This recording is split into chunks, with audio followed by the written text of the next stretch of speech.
Hello. My book report was on Chapter 4, Applying the Multimedia Principles. People are now living in a digital world and experiencing the new e-learning revolution worldwide.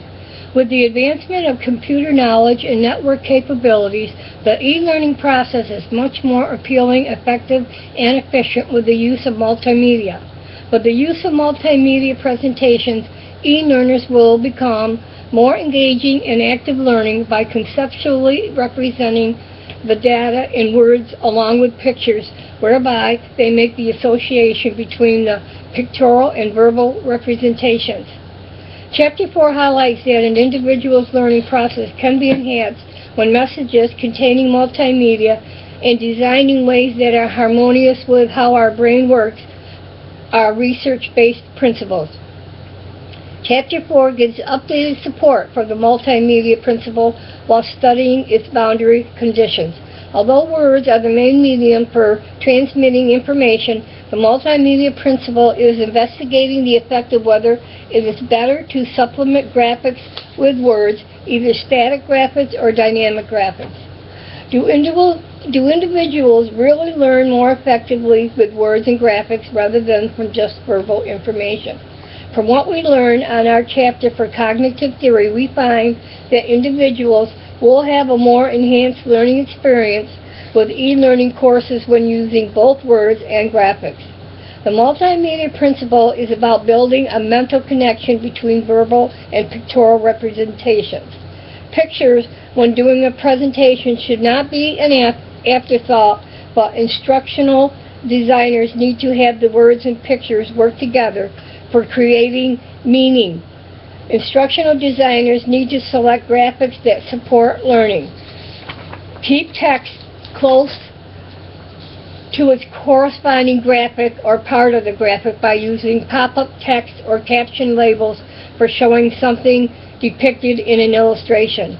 Chapter 4 goes over 6 conceivable functions for using graphics, such as decorative, representational, relational, organizational, transformational, and interpretive in great detail on pages 72 and 73. In Chapter 4, Clark and Mayer, 2011, classified 5 variables of content, such as fact, concept, process, procedure, and principle, which is also detailed for the reader in this chapter on page 75. What are some of the psychological reasons for the multimedia principle? Since the beginning of human language and the creation of words, it has permitted us to interconnect successfully through the years and across the globe. Now it is possible, through multimedia, to be able to utilize in numerous forms, such as printed words, spoken words, illustrations, photos, graphs, animation, video, and narratives. It is no longer just how words and graphics delivers information to the e-learner, but is now seen as a view to knowledge construction with learning as an active process with teaching, trying to adopt suitable cognitive learning processing for the e-learner. Mentally establishing verbal and pictorial illustrations of the learning material is important to mentally link the e-learner, which can learn best when they work together to give a powerful explanation for the learning content. The way to engage individuals in active learning is to provide relevant graphics to words. Chapter 4 presented 11 studies comparing students who learned from animation and narration versus narration alone, or from text and illustrations versus text alone, teaching mechanical and scientific processes. Butcher, 2006. The study showed that the students who were given a multimedia lesson which had both pictures and words did better than students who were given the same information in words alone. Received from Fletcher and Tobias, 2005, page 128, that learning and understanding course material are much better when adding visuals to text founded on empirical research. In recent years, the multimedia principle has gained recognition as being one of the most well-established principles applied to distance learning.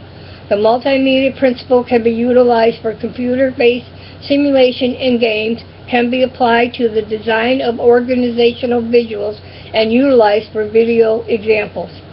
So in reflection of what I studied in Chapter 4, I feel using the multimedia principle is very important to beginner learners, which have very little knowledge of this principle. So teachers need to be aware of prior knowledge of their learners to deliver the appropriate support, such as multimedia instruction, to low-knowledge learners. Finally, it is recommended that instructional designer create a system for capturing animated screen procedures for creating some simple but functional visuals to support the lesson concepts, which includes visuals that serve organizational, transformational, and interpretive functions, even if they need some extra days to make the improvement in instructional quality and appeal, because it will be worth the investment. Thank you.